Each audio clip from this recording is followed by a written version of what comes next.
Hi friends, welcome back to my channel. അപ്പോൾ ഞാൻ ഇന്ന് വന്നിട്ടുള്ളത് നല്ല അടിപൊളി ഒരു ഞണ്ട് കറിയുടെ റെസിപ്പിയുമായിട്ടാണ്. അപ്പോൾ നമ്മൾ വീഡിയോയിലേക്ക് പോകുന്നതിന് മുമ്പ് ആരെങ്കിലും സബ്സ്ക്രൈബ് ചെയ്യാതെ കാണുന്നവരുണ്ടെങ്കിൽ ഒന്ന് സബ്സ്ക്രൈബ് ചെയ്തേക്കണം. കൂടെ തന്നെ തൊട്ടടുത്തുള്ള ബെല്ലൈക്കൺ കൂടി ഒന്ന് ഇനേബിൾ ചെയ്ത് വെച്ചേക്കണം. അപ്പോൾ ഞാനിടുന്ന പുതിയ വീഡിയോസിൻ്റെ എല്ലാ നോട്ടിഫിക്കേഷനും നിങ്ങൾക്ക് ലഭിക്കുന്നതാണ്. അപ്പോൾ നമുക്ക് നേരെ വീഡിയോയിലേക്ക് പോകാം.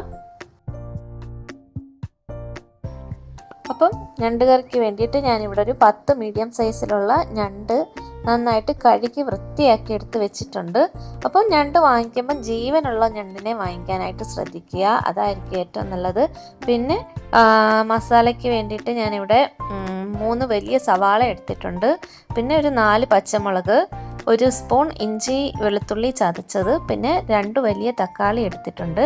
പിന്നെ ആവശ്യത്തിന് കറിവേപ്പില വേണം. പിന്നെ ഇത് ഞാനിപ്പോൾ എടുത്തിട്ടുള്ളത് തേങ്ങാപ്പാൽ, 1-ാം പാലാണ്.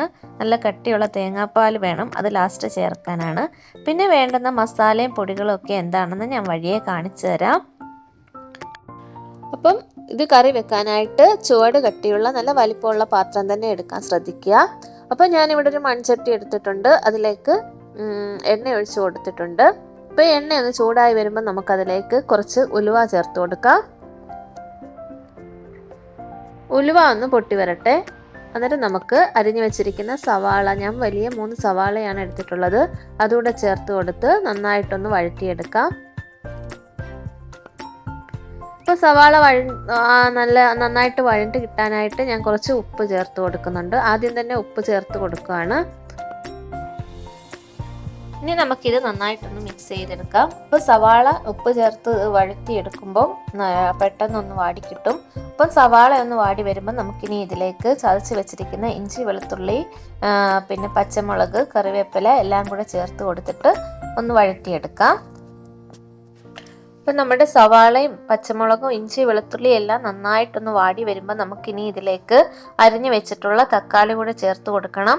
ഞാനിവിടെ 2 മീഡിയം സൈസ് തക്കാളിയാണ് എടുത്തിട്ടുള്ളത്, അതും കൂടെ ചേർത്ത് കൊടുത്തിട്ട് നമുക്ക് നന്നായിട്ടൊന്ന് വഴറ്റിയെടുക്കാം.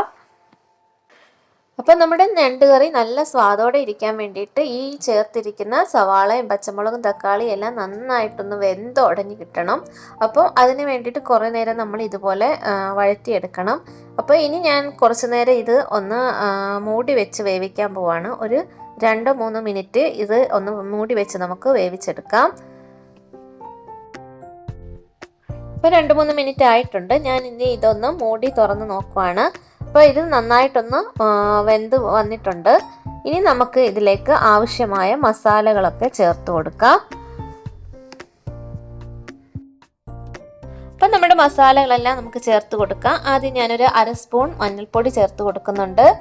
പിന്നെ ഇതിലേക്ക് 3 സ്പൂൺ മല്ലിപ്പൊടിയാണ് ഞാൻ ചേർത്ത് കൊടുക്കുന്നത്. ഇനി 1.5 സ്പൂൺ മുളക് പൊടി ചേർത്ത് കൊടുക്കാം. ഇനിയാണ് ഞാൻ ഇതിലേക്ക് ഒരു മെയിൻ ഇൻഗ്രീഡിയൻറ്റ് ചേർക്കുന്നത്, അതായത് മട്ടൺ മസാലയാണ്. മട്ടൺ മസാല ഒരു 1.5 സ്പൂൺ ചേർത്ത് കൊടുക്കുന്നുണ്ട്. ഇത് ചേർത്ത് കൊടുക്കുമ്പോൾ കറിക്ക് നല്ലൊരു മണവും നല്ലൊരു ടേസ്റ്റും ഒക്കെയാണ്. അപ്പോൾ എല്ലാവരും ഇതേപോലെ ഒന്ന് ട്രൈ ചെയ്ത് നോക്കണം, നല്ല ടേസ്റ്റാണ്. അപ്പോൾ നമുക്കിതെല്ലാം കൂടെ ചേർത്ത് ഇതിൻ്റെ പച്ചമണം മാറുന്നത് വരെ ഒന്ന് മിക്സ് ചെയ്തെടുക്കാം. ഉപ്പ് ഞാനിപ്പം ചേർക്കുന്നില്ല, ഉപ്പ് ആദ്യം തന്നെ ചേർത്ത് കൊടുത്തിട്ടുണ്ട്. അപ്പം ഇതിൻ്റെ പച്ചമണമൊക്കെ മാറുന്നത് വരെ നന്നായിട്ടൊന്ന് മിക്സ് ചെയ്തെടുക്കാം. ഇനി ഞാനിത് കഴുകി വെച്ചിരിക്കുന്ന ഞണ്ട് ഇതിലേക്ക് ഇട്ട് കൊടുക്കുവാണ്. അപ്പോൾ ഓരോന്നായിട്ടെടുത്ത് ഇതിലേക്ക് ചേർത്ത് കൊടുത്ത് നന്നായിട്ടൊന്ന് മിക്സ് ചെയ്തെടുക്കണം.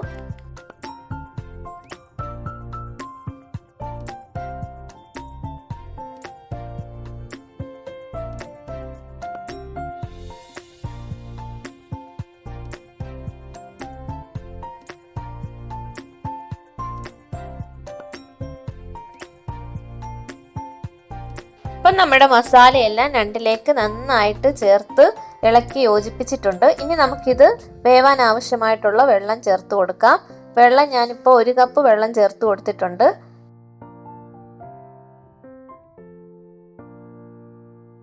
ഇപ്പം നമ്മുടെ ഈ കറി ഒന്ന് ചെറുതായിട്ട് തിളച്ച് വരുമ്പോഴത്തേക്ക് നമുക്കതൊന്ന് അടച്ച് വെച്ച് വേവിക്കണം.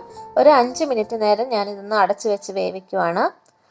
അപ്പോൾ കണ്ടോ 5 മിനിറ്റ് കഴിഞ്ഞിട്ടുണ്ട്. ഞാൻ മൂടി തുറന്ന് നന്നായിട്ടിത് വെന്ത് ചാറെല്ലാം കുറുകി വന്നിട്ടുണ്ട്.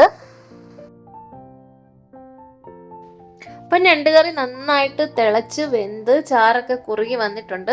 ഈ സമയത്താണ് നമ്മൾ തേങ്ങാപ്പാൽ ചേർത്ത് കൊടുക്കേണ്ടത്. അപ്പോൾ ഞാനിവിടെ 1 കപ്പ് തേങ്ങാപ്പാൽ നല്ല കുറുകിയ 1-ാം പാലാണ് എടുത്തിട്ടുള്ളത്. അപ്പോൾ അതുകൂടെ നമുക്കിതിലേക്ക് ചേർത്ത് കൊടുക്കാം. എന്നിട്ട് ഇത് നന്നായിട്ടൊന്ന് മിക്സ് ചെയ്തെടുക്കാം. അപ്പം തേങ്ങാപ്പാലൊക്കെ ചേർത്ത് കൊടുത്തതിന് ശേഷം ഈ കറിക്ക് ഉപ്പുണ്ടോ എന്ന് ശ്രദ്ധിക്കുക. അപ്പം ഞാൻ ആദ്യം ഇട്ട് കൊടുത്ത ഉപ്പ് തന്നെ ആവശ്യത്തിനുണ്ടായിരുന്നു. അപ്പം ഞാനിനി ഉപ്പ് ചേർത്ത് കൊടുക്കുന്നില്ല.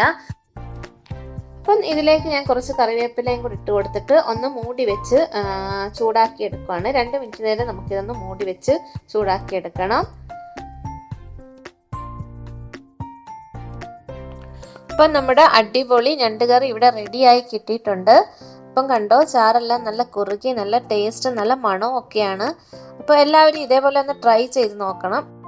അപ്പോൾ ഈ ഞണ്ട് കറി റെഡിയായിട്ട് ഉടനെ കഴിക്കുന്നതിൽ നല്ലത് കുറച്ച് സമയം മാറ്റി വെച്ചിട്ട് എടുക്കുന്നതാണ്. അപ്പോൾ അതിൻ്റെ മസാലയെല്ലാം ഞണ്ടിനുള്ളിലേക്ക് പിടിച്ചിട്ട് നല്ല ടേസ്റ്റി ആയിട്ടുള്ള ഒരു കറി നമുക്ക് കിട്ടും.